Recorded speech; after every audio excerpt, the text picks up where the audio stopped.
So in day one, we talked about what it means, this vision of mercy. We talked about Pope Francis speaking to this notion of a culture of mercy and how it depends upon encounter with Christ first and one another. Then yesterday we moved to a conversation about ways in which we make this real. We make it real in our own lives. And again, there are many things we could say, but we focused primarily on this idea of magnanimity, or swing in the bat, that we respond to the great calls God's given us personally. Then we talk about family life. And we talk about family life in a particular way as becoming a culture of mercy in our families, and structuring our families in a way so that if we build a certain kind of family life, then that family life builds us and makes us merciful people. But today, the last day, this is the sending out day. What's it look like to go out and do the mission of mercy? As with all the other talks, there are too many things I could say, so I'm just going to focus on a couple things. I'm going to roughly make just two broad kind of categories and points. So I'm going to try and get through these. Hopefully something I say will be enlightening, but at the end of the day, the point is now is time to take mercy with us and to go out. So what's our mission? I want to quote from something that people believe Pope Francis wrote. This is a document that came out of a meeting of bishops in 2007 in Latin America, in the city of Aparecida. It's a famous document. It's called the Aparecida document now. And Pope Francis was the chief editor of the document. It's a bishop's document. And as one who's worked on bishop's documents, these are unwieldy things that eventually take some shape. But the editor pulls them together at the end. And Pope Francis is said to have made an intervention in a meeting of all the bishops and saying, I would really encourage certain lines being at the very beginning of this document. And the lines he wanted at the very beginning of this document were about mission. And that's what I'm going to read to you. Here's our mission in the words of probably Pope Francis, but out of this bishop's document. Here lies the fundamental challenge that we face. To show the Church's capacity to promote and form disciples and missionaries who respond to the call they received, and to communicate everywhere.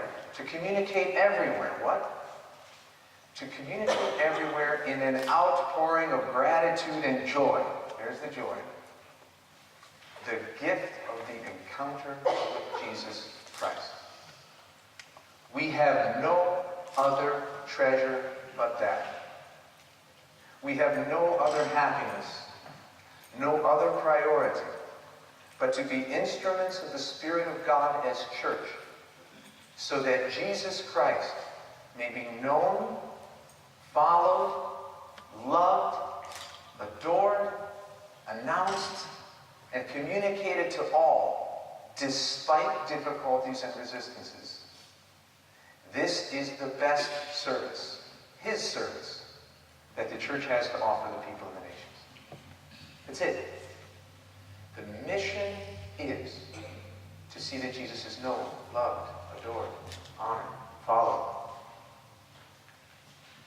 But Pope Francis adds something that we can sometimes, some people miss, some others don't. To announce Jesus Christ is also always at the same time to work for human flourishing, to alleviate poverty, to bring justice, to set the world right. I need to emphasize this because I think a lot of times I've worked very much in apostolic work. I've preached the gospel around the country. I've been on college campuses. I've gone to various places. I now have the privilege of working in the social ministry of the church. I ran Catholic Charities.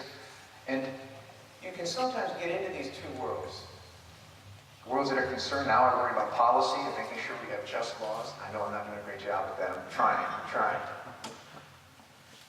We can sometimes get into these two worlds, and there's a temptation for some people to want to preach the gospel and think they're done. To preach the charisma, to preach the knowledge of Jesus, and say, once you know Jesus, everything's fine.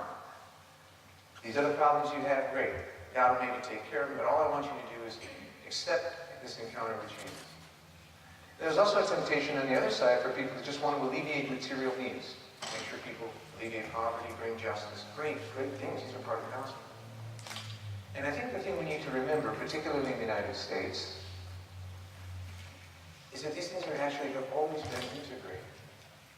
That Jesus Christ is the answer to all human problems. That the gospel comes and it restores us to personal relationship with God. It brings our own redemption, and it redeems the whole world.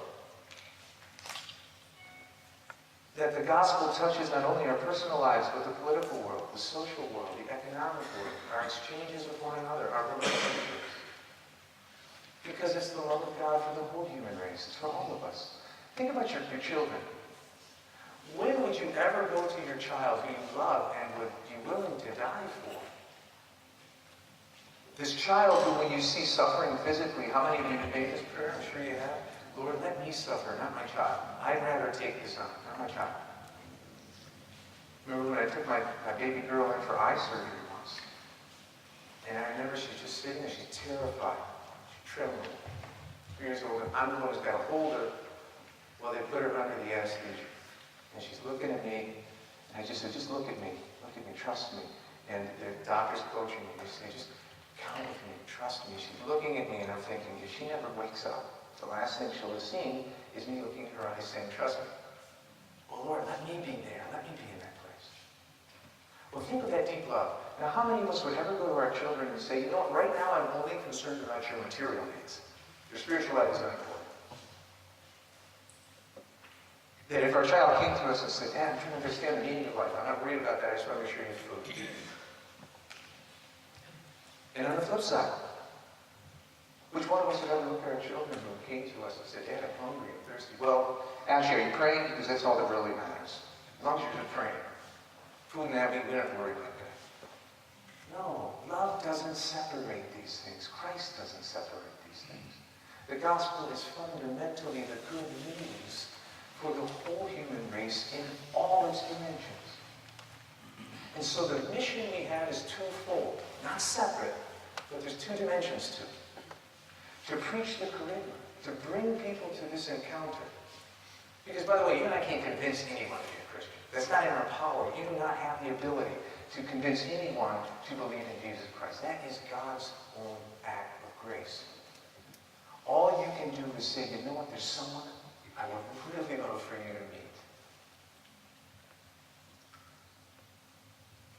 We bring that.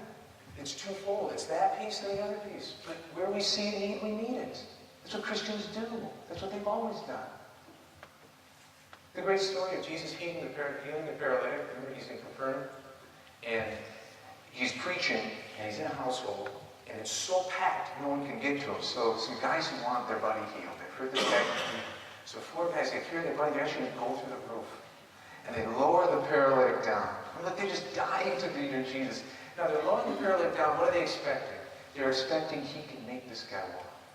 So they lower him down through the roof. And what's Jesus say when he sees him? Inspired by their faith. Your faith is great. Your sins are forgiven. Wait, I'm not sure he came for that. Yeah, thank you, brother. Can you do something with the legs?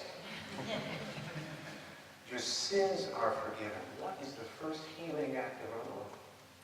Here. And then the Pharisees start grumbling. Who is this who says his sins can be forgiven? And knowing what was on their minds, Jesus said, that you may know that the Son of God has the power to forgive sins, I say to you, get up and walk.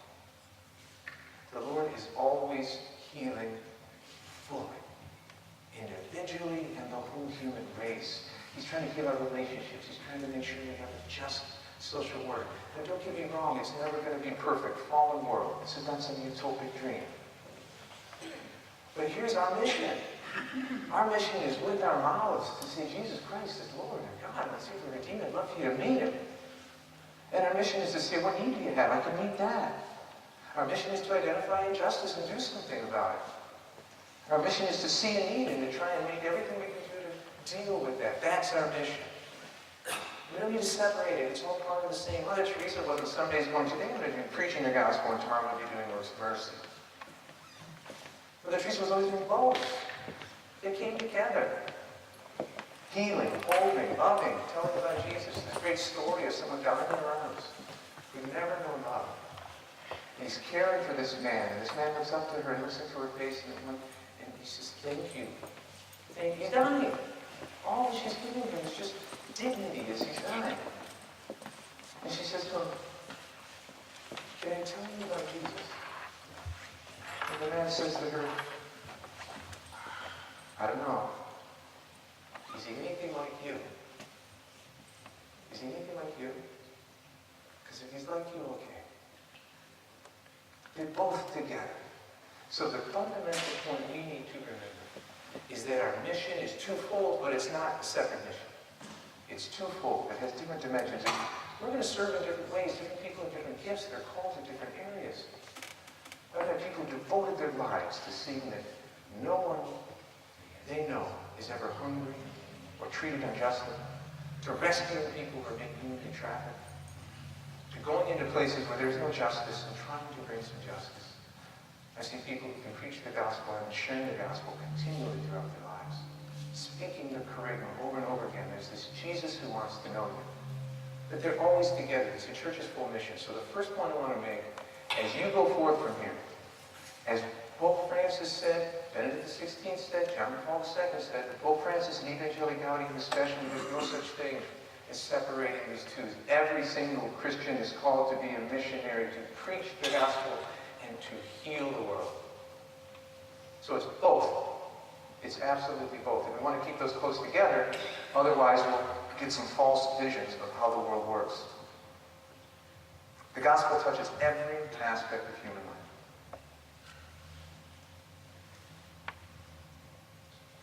Every one of us, second point, every one of us is called to be a missionary. Every one of us is called to be a missionary. From Pope Francis, every Christian is challenged here and now to be actively engaged in evangelization. Indeed, anyone who has truly experienced God's saving love does not need much time or lengthy training to go out and proclaim that love. Every Christian is a missionary to the extent that he or she has encountered the love of Christ. If you know the love of Christ and it's real in your life, you want to share it. You ought to want to share it. One of the images Pope Francis uses, he takes from Scripture, one of the stories he uses is the Samaritan woman at the well. We know this story well. We've heard it. Jesus comes to the well. He's thirsty. A Samaritan woman comes out. It's the middle of the day. That's when the Samaritans were allowed to come to the well because they normally weren't allowed there, so they came in the heat of the day, the worst time. Jesus is there, he's thirsty, and he sees this woman come in. He says, "May I have a drink?" And she says to him, "Wait a minute, you're a Jew, I'm a Samaritan. We're not even supposed to be talking to each other, maybe you want me to give you a drink of water." And they begin to get in this conversation. Jesus says, "If you knew who I was, I could give you living water, and you'd never be thirsty again." And she kind of sarcastically, she's having a little trouble with this strange guy. And she's saying, "Yeah, right, yeah, so give me the living water. I'll take it." And they proceed to go, and he proceeds to reveal something about her life. He tells her, he calls her on it. He says, "You're right. The man you're with is not your husband. You've had 5 husbands." And all of a sudden she's like, "Wait a minute, this guy's starting to appear into my life. I don't know how he knows this. This is making me uncomfortable." So she does the best thing to do when someone's making you uncomfortable like this. She changes the subject.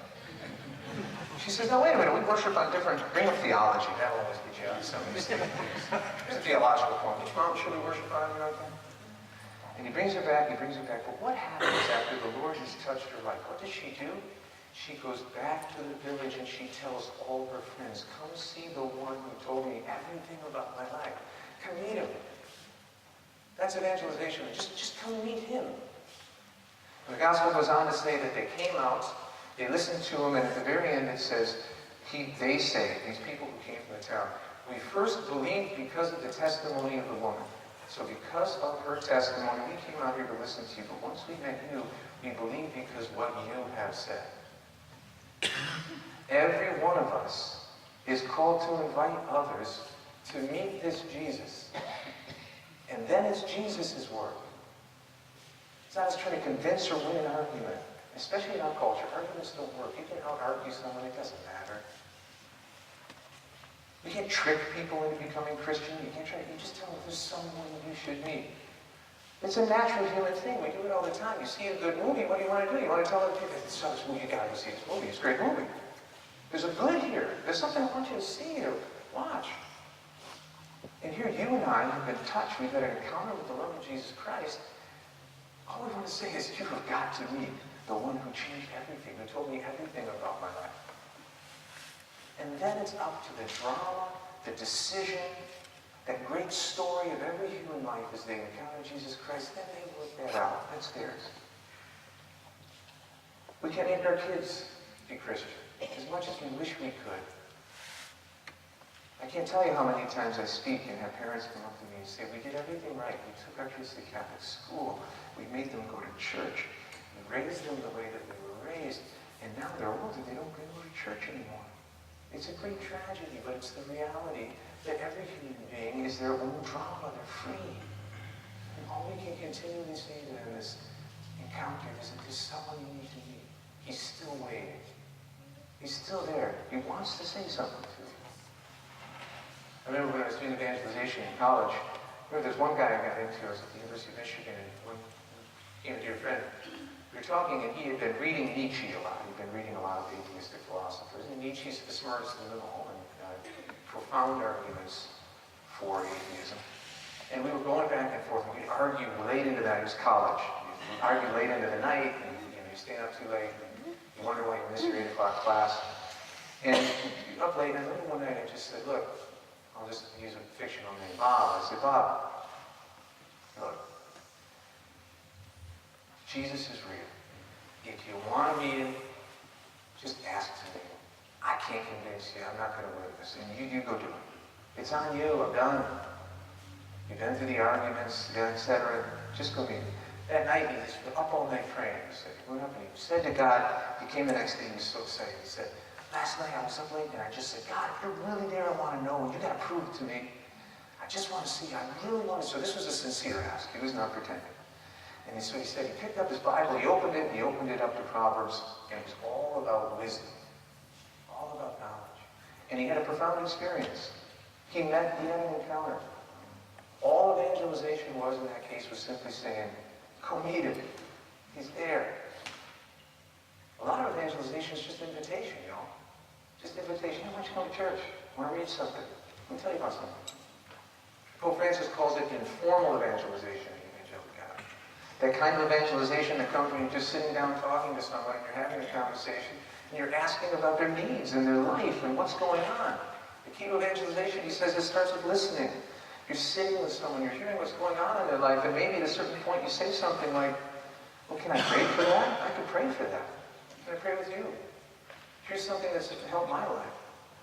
Every single one of us is called simply because we're motivated by love to tell other people there's a great answer here. There's a love here that goes beyond anything, that can touch your life. This is evangelization, and we're all called to it, to preach the curricle of God, to bring people to the encounter. And we have no excuse for not doing it.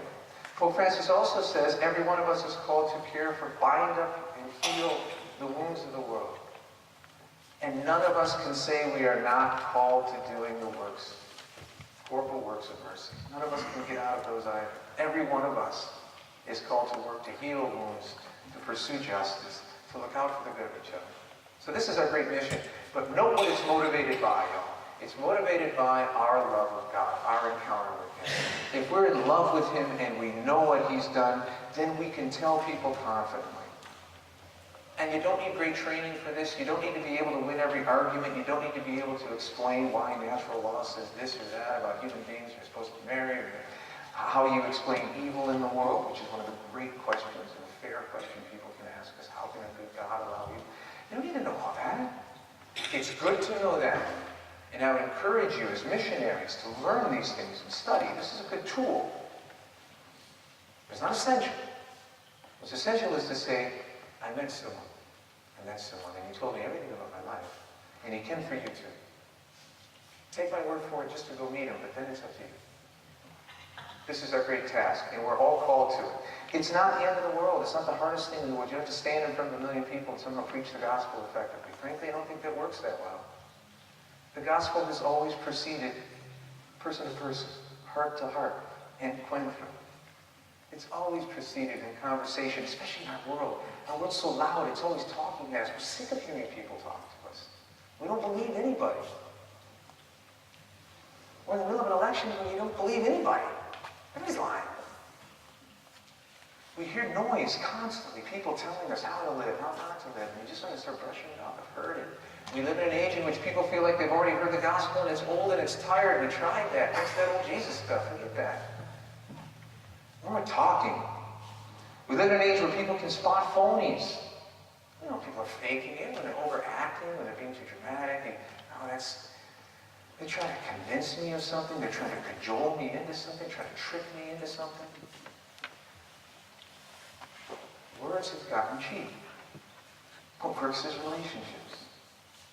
When do you believe someone who's saying something to you? When you're convinced they actually care about your good. When you're convinced they care about your good. When you're convinced they've seen something that you can learn from, and that they're not going to tell you anything for their own gain, but simply for yours. And these are the kind of relationships we can pursue. With the people in the workplace, with the people we live next to, with our neighbors. Yes, with our family members. Yes, with our family members. And if we can talk to people about Christ in this encounter out of relationship, they'll listen.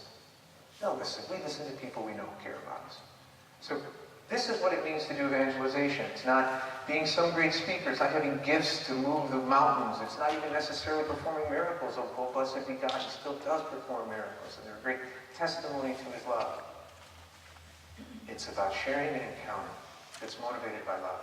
And why do I emphasize motivated by love? Not just because it's true, but because you know what? You'll burn out. You'll get tired of trying to preach the gospel. If anything is motivating you other than your love of Jesus. And everything else will get old. There's a kind of professional evangelist out there. That can be a good thing, but it can also be a weakness. It can be someone who just gets good at convincing you to believe things that you want them to believe. That's not what we're about. It has to stick. And it's in a conversation. By the way, it's also not an emotional appeal. So God touches our emotions. He wants to heal us. But the conviction about Jesus Christ is here too. It's what we believe. And one of the things you can often see in youth ministers, these are generalizations, so don't kill me for them, is there's a temptation in youth work sometimes to try to emotionally get young people to fall in love with Jesus. To manipulate an emotional situation through music, through setting, through the right lighting, through creating a sort of intense experience. These kids somehow experience something personally. And I'm not against this. But if conversion can't stay there, it needs to get here into the head too. We talk a lot about getting things in our head down into our heart. It's got to go the other way too. Emotion cannot sustain a Christian for the long run. We need to believe the things the church teaches and understand what the church teaches. So we're constantly saying to someone, in your dignity, you who God made with reason, with emotion, with passion and desire, all of you, come meet this Jesus Christ so that you can know Him, love Him, desire Him, and go tell others, you gotta meet this guy. You gotta meet this guy. And is there anything I can do? Is there any way I can make things better? Anything I can heal, anything I can touch, any way I can contribute to you? This is the great task we've been given, evangelization like this. So it's integrated, it's twofold. It's personal relationship. It's something we give. A third comment I want to make about it is we need to earn the right to be heard. We need to earn the right to be heard. People don't want to be heard a lot. I mentioned that we listen. That's one way we earn the right to be heard. You know, another way we earn the right to be heard is our own character. Who we are ambassadors of Jesus Christ. And people are going to look at us, and if we say we really believe in Jesus Christ, He's transformed our lives, they're going to look to the evidence. They're going to look at us. Really? Does that person live this way? We live in a culture that can sniff out a hypocrite a mile away. We're looking for hypocrites. We expect everyone to fail. You're lying to me. If you look good, if you look like you're virtuous, I don't believe it. There's something you're hiding. I know there's a secret. I know there's an email somewhere. I know there's a story from your past somewhere. One of the greatest, deepest tragedies of my life, I can always see here, was the way in which the movies, The Lord of the Rings, ruined my favorite book. People are strong opinions about this, so they'll really think about it and try to keep you awake. The Lord of the Rings, they ruined my favorite book. I've read these books to my children. We've gone through it time and time again. And for those of you who haven't read them, let me simply say this. There's a key character, there's many characters in this long book, but there's many characters. One of the key characters is a character by the name of Faramir. Faramir is a guy who at a key moment is tempted by the greatest evil, the evil that's wrecking everybody's life. It's a ring of power, and it's wrecking everybody's life. And he's tempted to take it, and it's going to be given to him, and he says, no, I'm not going to take it. In the movie, they make him take it. And they asked the screenwriter, why'd you choose him? In the movie, he passed. He passed the test. And the screenwriter said, because nobody believes someone could do that. We don't believe in virtue anymore. Everyone's a hypocrite. Everyone's hiding. No, that's different than saying everyone has weaknesses. It's different than saying everyone has failures. That we get. But the reality is virtue is evangelistic. That's why we fall in love with Mother Teresa. They couldn't find the flaw. They kept waiting for it to turn out. She's really in it for herself. I don't know how they were going to find that.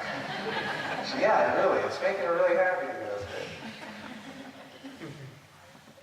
Or John Paul II, St. John Paul II, they kept looking for there's something in there. Who we are, our character, is part of our witness. And so part of our obligation as evangelists is to continue to pursue holiness. That's part of evangelization. It's part of our credibility. That earns us the right to be heard.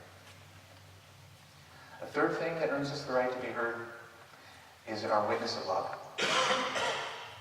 In a world that doesn't like words, it still pays attention to gestures. It can still see real love lived and be moved by it. This is what people will say time and time. I remember Pope Francis came to D.C., and we're in D.C., and all of us who are in the policy world are just anxious. What's he going to say? How are we going to disrupt our jobs? You know? What's he going to say in front of Congress? Well, he comes to D.C. and he does his thing. He gives his speeches. He visits homeless shelters, run by Catholic Charities, and he leaves. And I was part of a panel. I was attending a panel in which some of the biggest talking heads in D.C., chatters, are all together on this panel talking about the recent visit of Pope Francis. And these are people who write columns all the time, and scathing columns, and they're all very smart, and different sides of the political spectrum, but very intellectual, making arguments all the time. And I watched 6 of these people, whose names you would recognize, but I won't mention, who were sharp, smart, a little bit vicious with the pen, gushing about Pope Francis because he went and talked to a homeless person. You want to go like, it's not the first time a Christian's actually talked to a homeless person, but something about it, and everything was the gesture, the gesture, the gesture. It's a hint of something. It's a hint of something deeper, which is that acts of mercy bear testimony to love. A human being, when confronted with the testimony of someone who, for no selfish reason, serves another, wakes up and says, there's something different about this person. What's going on here? Why are they willing to do this? I remember a good friend of a gentleman I worked with. I was older than I am, a guy by the name of Tom Vanderwood. Worked with him out, and his story made it, by the way, into the Washington Post, and made it all, that's my point. His story made it in the Washington Post, which is not always friendly to Christians. Tom Vanderwood, he was a former, I believe, Navy pilot, a number of sons, raising his kids out in Virginia, and had retired after he was a Navy pilot, and he was in the Vietnam War. Then he came back and he actually flew commercial planes, had a bunch of children, a bunch of sons, bought some property in Virginia, and in his retirement he was coaching basketball at the college I was teaching at. He became, I think, athletic director. Well, one of his sons, Joseph, is a Down syndrome boy. And Josie one day, Josie would always be seen with his father. He'd always be seen with Tom. Wherever Tom was, Josie was there. Tom's at work, he's an athletic director, he's in the gym, there's Josie, somewhere near. Everyone just associated to his love. And everyone would say of Tom, the guy went to daily mass, he loved, he gave, he's coaching for free, he never took a penny for it. So one of his sons now teach my son. I taught one of his sons when I was in prison. One day they're out on a farm, the area they bought, and Josie, through some set of circumstances, falls through the lid on the septic tank. And he falls in to the septic tank. And Tom heard this, and he runs over, and he's trying to get him out. And I I've had septic cancer. You probably know him up here, but you can't get in there, and he's thrashing about, and he's panicking. Josie is, and he's in there, and so eventually Tom calls to the house, and they're trying to get someone out there, and eventually Tom realizes the only thing he can do is he jumps in the tank. And he goes and he stands in the tank, he's trying to help Josie out, and eventually he just stands in the tank, head under the muck, holding his son above his head for as long as he can. Fire rescue shows up, they get him out, they pull Josie out, he's in critical condition, they pull Tom out, and Tom died. Here's a testimony to a man, literally, standing in refuse, holding his Down syndrome child above his head. A child who nowadays, 70% of them aren't born when they're diagnosed. A child who the world would say had no value. Holding him above his head. Giving his life for his son. And you know what? It made it to the Washington Post. I remember after the story, I was in Denver at the time I read it, and I was moved by it. I ran into a priest who was just coming from Spain and said he heard this story preached on in Spain. They were telling the story to tell it. The testimony of love can cut through a lot of the noise, a lot of the bickering, even the hypocrisy in the church, and the things the church has done wrong. To earn the right to be heard, we need to love. We need to love in a way that, not for the sake of showing it, but that it can bear testimony. Then people listen. People want to listen to you when you love like that. So what's our mission? Our mission isn't to just go and talk about Christ, it's to love like him. So that when people say, I'd be willing to meet this Jesus if he looks like you. Can you imagine that? Can you imagine someone saying, well, is he like you? Because if he's like you, I'll meet him. Now, I'm saying this, by the way, as an aspiration. I ain't there yet. I can't say that credibly to people. I aspire to. Because in the modern world, this is the only testimony that's going to reach a lot of people. And I tell you what, it's reaching a lot of young people. It reaches a lot of young people. The ones who are tired of words, the ones who are plugged in all the time, they see love and something clicks. Something clicks for them. They want to love. They want to believe they're capable of love. They see someone else who loves. This is why the saints lead the way, and why our own call to holiness is part of earning the right to be heard and being a genuine testimony. I'd like to move on to the next point, which is, when you think about evangelization, remember just what this task is. I think sometimes we think, okay, I'm going to be an evangelist, I really want to tell people about Jesus. Jesus changed my life. I should be able to say to anybody, hey, Jesus is the greatest thing. You should come see Jesus. He's going to change your life. Everything's going to be fine. Yay, more Christians. And we just keep multiplying and multiplying. And next thing you know, we transform the whole culture. Yay, God wins. You know God is coming. It doesn't work that way. Consider what it is to invite someone to encounter Christ. Consider what it is. Consider how they reacted to him after he healed. Consider how they reacted to him. Every human being has been given this great dignity to say yes or no to Christ. And many say no. That's just reality. It's not going to work out. This is part of God's great gift to us. The freedom to say no. Sometimes I wish you didn't have it. A lot of times I wish you didn't have it. When I was young, I thought freedom was everything. The older I get, I'm like, I wish I didn't have a choice in the matter. I wish I just had to obey. I'm tired of my own sins. I'm tired of my weakness. But he gave us freedom. Consider what the gospel is. There's a great moment written in Luke in the presentation. Anna and Simeon. The description that Simeon gives of his child, who shall be for the Lord, for the rise and the fall of men, the sifter of hearts. To meet Jesus is to have your heart sifted, to see who you are, and to face a fundamental choice. What will I say to this one? Jesus is compassionate, he's loving, he's giving, but he's also Lord. He's Lord. And he wants everyone to know him and to love him, and he wants to bless him in every way, but we need to accept Jesus on his terms, not ours. Jesus isn't a divine butler or a therapist out there who's just supposed to help us with our problems. He does it. But Jesus is Lord. And what he asks of us is that we acknowledge his lordship. And this is hard for us fallen human beings. We don't like to do that. We're happy to take Jesus when we need him. We're happy to take him as a divine butler who occasionally comes to serve our needs at times. But we don't like it when we actually have to say, Lord, I bow my head before you. You're master, not me. And that's what the sifting of hearts is. That's a radical thing for a human being to face. It's hard for us to face. It's something we as Christians have to face on more than one occasion. There's plenty of days you wake up and go, Lord, I forgot. For the last while, I forgot you're actually Lord. And I need to remember that. You're in charge, not me. I will be obedient. Well, this is a dramatic thing. This is the drama of every human soul. Who will be Lord? You? Or the Lord of the universe? And we can't make that happen. So this goal of evangelizing, I think Jesus is loving, but it's a real test to every human heart. And it's the way the Lord wants it, for the rise and fall of many, for the sifting of hearts. All we can do is bring people and say, here, face this Lord. That's why it never works to trim the gospel, to make it easy. You can't evangelize by sort of cutting back on the gospel. Well, Jesus can be pretty tough, but don't pay attention to that part. He really just loves you. Don't pay attention to the commandments, just know that you're cared for. It's a whole package, y'all.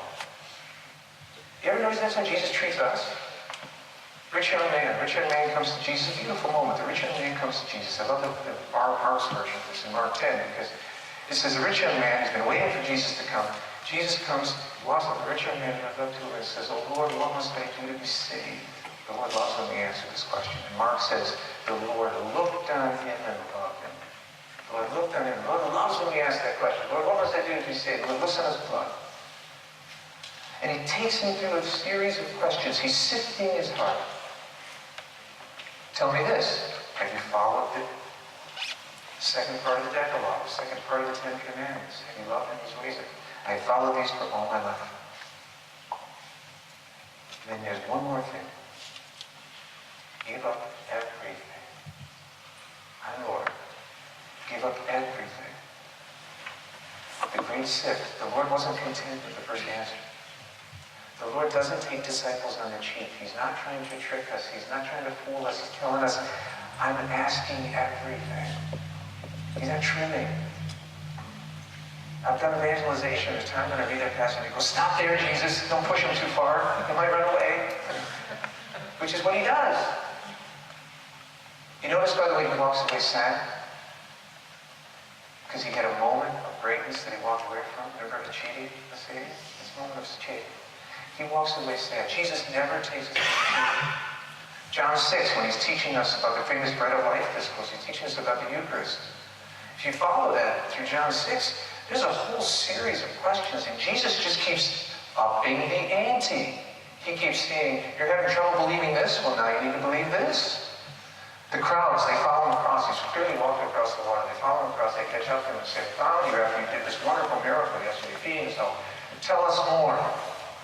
And Jesus starts saying things like, I'm the one who has come down from heaven. And they go, now wait a minute, that's a little stiff for us to believe. You came down from heaven. He says, not only have I come down from heaven, but I bring food from heaven for you.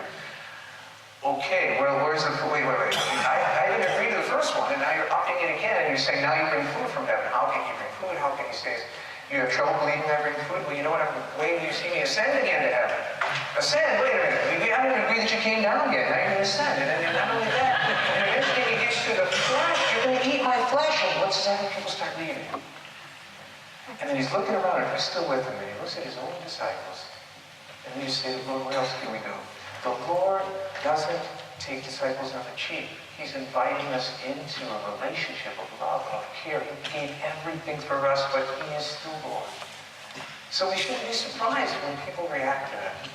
We can't control that. That's their drama. We shouldn't be surprised when pieces of us kick against it too. When we think, Lord, you're Lord of this part, but not this part of my life. I don't want you here.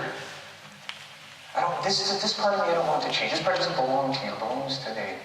And the Lord won't let us get away from that. Why? Get away with that? Why? Because he loves us. So let's not be surprised by this task. Let's not be discouraged by this task. All we can do is say, there's someone you need to meet, and work it out with him. Look it out there. The Lord knows the way. Having said that, there's the thing we can always do. The last point of evangelization is pray, pray, pray. It is a miracle. Every conversion is a miracle. I know some people who look around and go, why isn't everyone Christian? It just makes all the sense in the world. It's so surprising that everyone's a Christian. I just think the real miracle is that anybody's a Christian. Think of what we believe. It's a miracle. So we pray. The great lesson of St. Mark, the great lesson of St. Therese. Pray. Pray for the conversion of souls. We can always pray. We can always pray for our children. We can pray for our loved ones. We can pray for that culture. We can pray for one another. We can pray for ourselves. And let's serve. Let's serve. Let's be heroic witnesses of generosity, of love, to meet every human need we encounter. Let's not be content to simply be people who speak a speech, but to be people who actually lay our lives down, to see that our brother is clothed, that our sister is fed. This converts the world. I'd like to read you a brief story recently that came out. One of the missions that we started in Denver is called Christ in the City. Christ in the City, we take college students. They come from all over the world. They spend a year of their life living in downtown Denver and just accompanying the homeless. When I ran Catholic Charities, we mentioned to you, we ran this homeless shelter, ran 5 of them. One of the hard things is you have to come to a homeless shelter. And some people who are homeless come to the homeless shelters. A lot of them just stay on the streets, mental illness, addictions, whatever, or just they want to be on the street, whatever. And we thought we need someone to go out to accompany them there, to be with them out on the street. So we get college students to do it. They'll do anything. So you get college students to come, they give up a year of their life, they live down in the home where, for a while, where the missionaries and charity used to be. And they just accompany the homeless. So they do. They spend all their time on the streets with the homeless and the parks and that. They get to know them. They wear special shirts so people start to know their name. They see them every day and talk to them. And in this witness, they're converting the people they're talking to. Other people are seeing this. The rich people out in the suburbs who have all the money are starting to come into Christ in the City on the week. They want to come to downtown Denver, a place they never go, and hang out on Saturdays and are praying the rosary with people who are homeless. We're seeing encounters that would never happen otherwise. And the missionaries themselves are being converted. As Dorothy Day used to like to say, we're not saving the poor, they're saving us. They're saving us. I want to read to you just sort of what this kind of testimony can do. This was actually covered by the secular press in Denver. This is a story written, just a few lines. So this person writing this article is not a Christian in the least, trying to describe this strange phenomenon. It says, the Christ in the City missionaries found Bill on the 16th Street Mall. That's one of the places that the homeless hang out. 9 months ago. He was drinking every day. They would stop and talk to me, he says. She was interviewing him while he was having a sandwich while they were feeding him. A slight man, Bill wears wire-rimmed glasses and a cap. Without fail, if I was there, I would see them, he says. He pauses and takes a bite from his plate. Well, I've had people make a little effort, but I've never had anyone come every day that I could count on. Recently, Bill says a car hit him as he was crossing the street. The collision put him in the hospital for 3 weeks. They'd come by and see me every day, pray for me. When I started getting better, they still came by. They helped me get my life back spiritually, even physically. He's not had a drink, he says, in 5 months. He's living in a Samaritan House shelter, looking for a job in his own place. Early next month, he will see his sister from Indiana for the first time in 1.5 years. They'll just take you on a human basis, Bill says.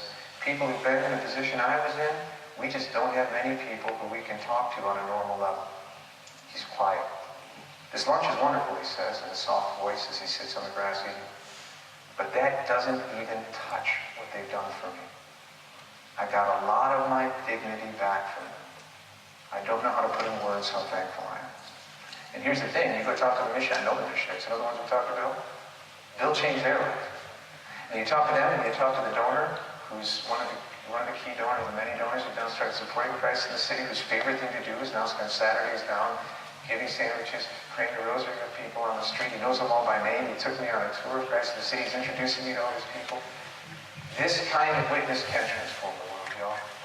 So we go in the love. Final thoughts. Send you 3 thoughts. Number 1, you have a weekend like this, You encounter Christ in a deep way, you're with your good friends, you're saying, yeah, Lord, this is a great mission, or maybe your heart's been set on fire.